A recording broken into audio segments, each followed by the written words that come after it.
जय हिंद साथियों। तो साथियों, आज मैं आप लोगों के लिए खबर लेकर आया हूँ।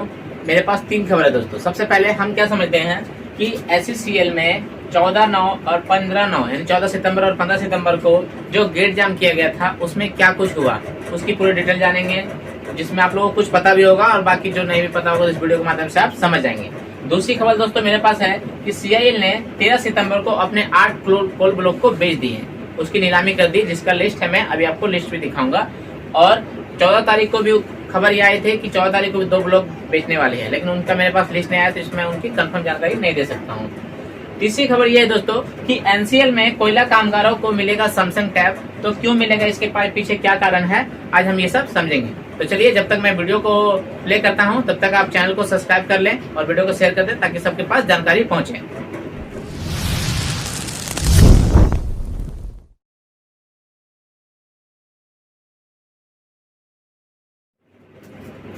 तो चलिए दोस्तों, हम पहली खबर की ओर देख लेते हैं कि 14 तारीख और 15 तारीख को जो गेट जाम हुआ तो वहां पे CMD से वार्ता हुई। तो वार्ता में क्या सामने आई कि CMD सर ने कहा कि हम वो 5% पे माने थे, लेकिन लास्ट में वो 10% पे आए और हम लोगों की तरफ से जो वहाँ के नेतृत्व करता है ऋषि पटेल जी, वो 50% पे मांगे थे, लेकिन 10% पे बात बनी कि आने वाले जितने भी ठेकेदार हैं उसमें 10% अप्रेंटिसशिप लड़कों को रखा जाएगा। अब इसका एग्जाम्पल समझ लेते हैं। मान लीजिए कि कोई नया ठेकेदार आता है और उन्हें 200 लड़कों को काम में रखने की आवश्यकता है, तो 200 लड़के का 10% होता है 20 लड़के, यानी वो 200 लड़के में 20 लड़के अप्रेंटिसशिप को ही रखेंगे। और ज्यादा इसमें 10% से ज्यादा क्यों नहीं हुई, तो दोस्तों उनका कहना है कि जो ठेकेदार आते हैं उनका कहना, वो कहते हैं उनके सामने CMD सर के सामने या ठेका लेते समय कि जो लोकल नेता है उनका भी हमें रखना पड़ता है, क्योंकि अगर हम उनके लड़कों को नहीं रखेंगे तो हमारे काम में प्रॉब्लम हो सकती है, इसलिए उन्हें वहाँ के लोकल नेताओं का भी रखना पड़ता है। ये हर एरिया में ये सबको पता है। और दूसरी बात इसमें एक और चीज है दोस्तों कि हम लोग ने विशेषण में आंदोलन किया था तो हम लोगों ने ये मांगा था कि हमें 60 साल के लिए प्लस बैंक पेमेंट के लिए किया गया था। तो वहां पे क्या रखा गया, वहां पे भी रखा गया कि बैंक पेमेंट के लिए पहले रखा गया कि हमें जो पेमेंट है वो HPC रेट जो है वो डायरेक्ट हमें अप्रेंटिसशिप के अकाउंट में चाहिए, ना कि ठेकेदार के थ्रू, क्योंकि ठेकेदार जो देते हैं तो वो पैसे को काट लेते हैं, पूरा पैसा नहीं देते हैं। एक दिन का हाजिरी मैंने आप लोगों को मिनिमम वेजेस में वीडियो में बताया है कि 1097 रुपया है एक दिन का हाजिरी जो अपडेट होकर आया है, और उस हिसाब से हमें पेमेंट मिलेगा। तो वहां पे ये रखा गया और वहां के CMD सर ने इस बात के लिए हामी भी भरी है कि हाँ हम देंगे, और जो भी उन्होंने कहा है वो उन्होंने बोला है कि आपको लिखित में दिया जाएगा, ऐसा नहीं है कि हम सिर्फ मुंह से बोल रहे हैं। तो एक बात ये सोचने का दोस्तों कि SCCL में CMD सर वहाँ पे जो वहाँ के मिनिमम वेज है वो देने के लिए तैयार है, लेकिन BCCL में हम लोग से बोला गया कि ये मेरे हाथ में नहीं है, चेयरमैन के हाथ में है। तो कहीं ना कहीं मैनेजमेंट कहीं ना कहीं हम लोग से झूठ बोल रही है या फिर कुछ न कुछ बात को आगे बढ़ाने के टालने की कोशिश कर रहे हैं। तीसरी खबर एक और है दोस्तों कि 60 साल के लिए मांगा गया था, लेकिन SCCL में ऐसा नहीं किया गया। वहां पे 60 साल के लिए मांगा गया, वहां बोला गया कि जब तक संविधान में संशोधन नहीं होता है तब तक हमें ये वेजेस दिया जाए, क्योंकि अगर संविधान में कल को मान लीजिए कि 10 साल बाद 15 साल बाद अगर संशोधन हो गया और हमें रोजगार के लिए नियमितीकरण कर दिया सरकारी नौकरी के लिए, तो हम तो पहले कांटेक्ट कर चुके हैं उनसे कि हमें मिलेगा तो कितना मिलेगा, तो हमें 60 साल के रहना पड़ेगा आपके अंदर। तो अब हम उनसे पहले कांटेक्ट कर चुके हैं, तो हम उनको छोड़ के तो नहीं जा सकते हैं, क्योंकि एग्रीमेंट हो चुका है और फिर हम सरकारी नौकरी ले सकते हैं। इसीलिए वहाँ के जो ऋषि पटेल जी है ना, वो अच्छा काम किया है दिमाग से, क्योंकि उन्होंने बोला कि जब तक संविधान में संशोधन नहीं हो जाएगा तब तक आप हमें जॉब पे रखेंगे, उससे पहले हमें निकाल नहीं सकते। और जब संविधान में संशोधन हो जाएगा तो जो संविधान में रूल बनेगा सरकारी नौकरी, तो आप हमें फिर वो प्रोवाइड करेंगे। तो ये भी खैर अच्छी खबर है। तो दोस्तों आगे आप ऋषि पटेल जी का भी कुछ इस वीडियो में एक वीडियो है जो मैं आपको दिखाता हूँ, फिर वीडियो के बाद हम आगे बात करेंगे आगे की खबर में। सभी साथियों को नमस्कार। मैं आप सब लोग को बताना चाहूँगा, बहुत लोग के मन में जिज्ञासा है कि हमारे हड़ताल का क्या हुआ, स्ट्राइक का क्या हुआ करके, निष्कर्ष क्या निकला। तो हड़ताल जिसमें हम लोग 2 दिन से गेट जाम करके रखे हुए थे, तो उसमें टोटल मिला करके उसमें हमने आउटसोर्सिंग में जैसे कहे थे कि आपके यहाँ टोटल 897 ठेकेदार हैं, तो उसमें हमको एक एक ठेकेदार को एक एक जन को एडजस्ट करना पड़ेगा। तो उनका जवाब ये था कि हमारे यहाँ ठेकेदार जो हैं वो अलग अलग काम के हिसाब से होते हैं। जैसे कि उन्होंने उदाहरण भी दिया कि जैसे झाड़ू पोछा लगाने का भी ठेका निकलता है, रोड की यहाँ SCCL के अंदर कॉलोनी की साफ़ सफाई का भी ठेका निकलता है, और जो लैट्रिन बाथरूम सफाई करने का भी ठेका निकलता है, और भी ऐसे मतलब घर वर बनाने का भी ठेका निकलता है, टेंडर निकलता है। तो ऐसे छोटे काम से लेकर के एक टेक्निकल बड़े से बड़े काम तक का टेंडर निकलता है। तो वो सारे लोग टेंडर को निकाल के, उनका कहना था तुम स्किल्ड लोग हो, तुम ITI वाले लोग हो, तो स्किल्ड लोग ये काम शोभा नहीं देता, उनका कहना था। तो जो टेक्नीशियन पद पर हैं वो उनका कहना ये था कि दोबारा आपकी जो लिस्ट आपने सौंपी है तो सारे एरियाओं में सारे ठेकेदार को दोबारा वो लिस्ट को प्रोवाइड कराएंगे बोले हैं, और वो लोग अपने आवश्यकता अनुसार उसको रखेंगे। दूसरा चीज़ मैं बोला कि सर मैं अपने भाइयों से वादा किया हूँ कि बिना कुछ आश्वासन, बिना कुछ लिए हमको उठना नहीं है, तो मेरे लिए कुछ बताइए कि जो मेरा बात ना कटे। तो उन्होंने मतलब हमारी तरफ से एक बात कही, एक आश्वासन भी दिया, सुझाव भी दिए। उस सुझाव के तहत हम लोगों ने ये बात को रखी कि जैसे कि ज़मीन से लगे हुए जो कर्मचारी रहते हैं, तो कई लोगों को लोग रोज़गार नहीं दे पा रहे हैं, तो वो लोगों के लिए क्या करते हैं कि जो ठेकेदार हैं, तो ठेकेदार के अंडर वो लोग HPC पेमेंट मान जो रहता है मिनिमम वेजेस, उस पर वो लोग को रखते हैं। तो चूँकि हम स्किल्ड लोग हैं और वो लोग का कुछ परसेंट निर्धारित रहता है, तो हमारी निष्कर्ष रूप में मैं ये बता सकता हूँ कि हमारी मांग में कोई भी नया टेंडर या कोई भी नया ठेकेदार आएगा तो उसमें 10% हम लोग को रखा जाएगा। और पहले तो मैं मांग 50% का किया था, फिर वो लोग बोले कि नहीं इतना नहीं करते, 5% करेंगे करके, तो फिर आगे बढ़ा करके 10% तक उतरे। तो कोई भी नया ठेकेदार या कोई भी नया टेंडर होगा जिसमें टेक्नीशियन पद की आवश्यकता होगी, उसमें हमको 10% रखा जाएगा। ये बात हमारे पक्ष में हुई है। और जो जांच का आदेश था, कई लोग के मन में भी था कि जांच के आदेश का क्या हुआ, तो जांच के आदेश के लिए मैं आप सभी को बता देता हूँ कि CMD साहब मेरे को बोले कि ऋषि तुम ही जब 5 अगस्त को बैठक किए थे हमारे साथ में, तो उस समय में सर लोग बोल रहे थे कि जांच के लिए 60 दिन का समय चाहिए। तो मैं उनका बात को काटते हुए बोला, मतलब CMD सर बोले कि मैं उनका बात को काटते हुए बोला कि 60 दिन नहीं, इसको 30 दिन में ही जांच को करिए, ऐसे करके। तो CMD साहब का कहना ये था कि चूँकि ये लोग पहले से ही 60 दिन का समय दिए हुए थे मेरे को, लेकिन मैं अपना बोला था कि 30 दिन का, ताकि ये लोग जल्दी से जल्दी रिपोर्ट सबमिट करें। अगर 60 दिन में ही हाँ बोल देता तो ये लोग 60 दिन को 70 दिन लगाते, 75 दिन लगाते, 80 दिन लगाते, हो सके तो 2 महीना को 3 महीना कर देते।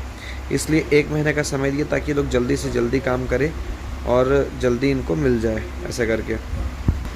तो जो जांच में जो भी फैक्ट आया है वो भी कुछ दिन के अंदर, 1 हफ्ते का समय लिए हैं, तो 1 हफ्ते के अंदर अंदर वो भी लिखित रूप में हमको मिल जाएगा।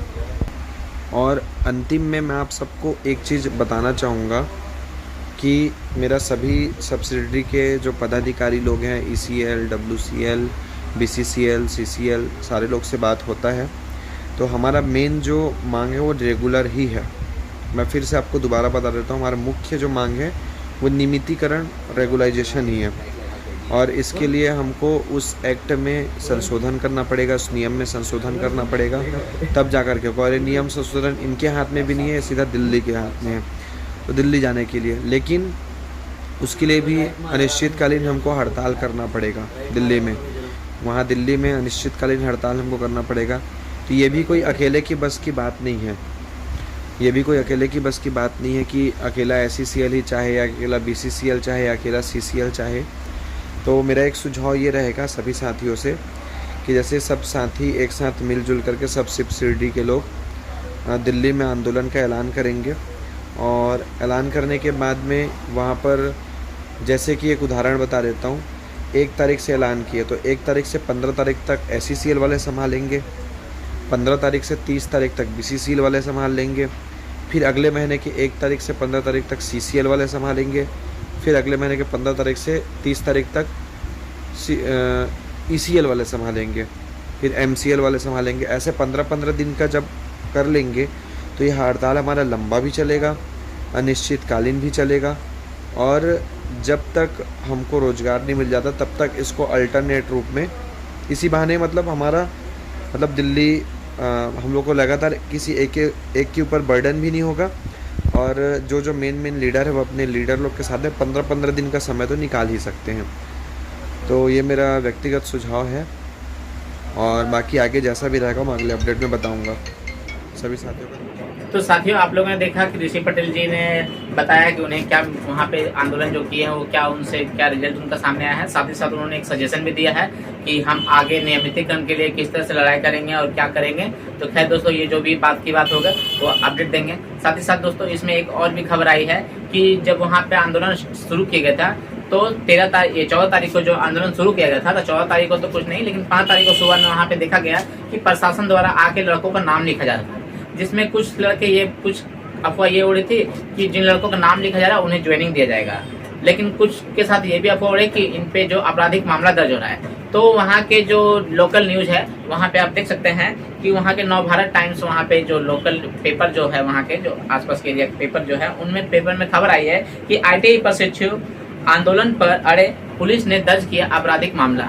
इसमें दोस्तों उन लोगों पे क्या किया है, जो प्रशिक्षु है उन पे 143 और 341 धारा के तहत आपराधिक मामला दर्ज किया गया था। लेकिन दोस्तों इसमें एक और बात है कि उसी के दिन शाम को CMD सर से मीटिंग हुई और CMD सर ने बातों को माना। तो उम्मीद यही है कि दोस्तों ये जो मामला दर्ज हुआ इसे रफा दफा किया जाएगा, नहीं खत्म किया जाएगा। इसमें कोई आगे बात नहीं बढ़ेगी, कोई केस ऐसा नहीं होगा, कोई FIR ज्यादा नहीं आगे बढ़ेगी, इसे खत्म किया जाएगा। क्योंकि CMD सर ने बातों को रखा, उनके सामने बात बनी और सहमति बनी, तो ये FIR का जो मामला है ये खत्म किया जाएगा। ऐसा नहीं है कि किसी लड़के पे FIR होगा, कुछ होगा।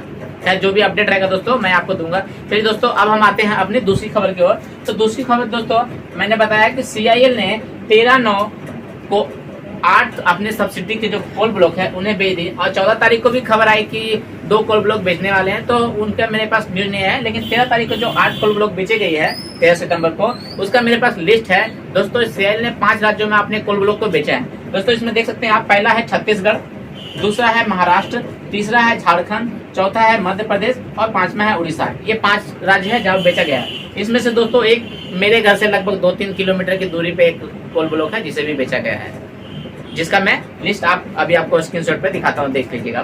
तो दोस्तों कहने का मतलब ये है कि एक तरफ से CIL हमें जॉब देना चाहती है, दूसरी तरफ से क्या कर रही है वो अपने कोल ब्लॉक को प्राइवेट कंपनी, सरकारी कंपनी, जो भी लिमिटेड कंपनी है अलग अलग जगह पे बेच रही है। तो अब उन्हें बेच रही है तो उनके पास उनके ही रोजगार काम रखेंगे, वो अपने हिसाब से काम रखेंगे, अपने हिसाब से काम रखेंगे, क्योंकि नीलामी की जा रही है। तो इसमें हमें रोजगार कहाँ से मिलेगा? तो हमारी लड़ाई कहीं ना कहीं देखा जा रहा है, इसलिए मैनेजमेंट जो हमारी लड़ाई को सुनती नहीं है, बात को ध्यान नहीं देते, क्योंकि मैनेजमेंट पूरा अड़ गई है कि हम इसे पूरा की पूरा लगभग प्राइवेटाइजेशन कर दे, ठेकेदार के अंदर ही काम चलाएं। बस कुछ ऑफिस वर्क के लिए वो सरकारी कामगार को रखेंगे, बाकी सब में ठेकेदार में रखेंगे। जैसा कि न्यूज आया है कि 8 कोल ब्लॉक को उन्होंने बेचा और 2 और बेचने वाले 14 तारीख को भी है। हो सकता है वो धीरे धीरे और भी बेच रहे हैं।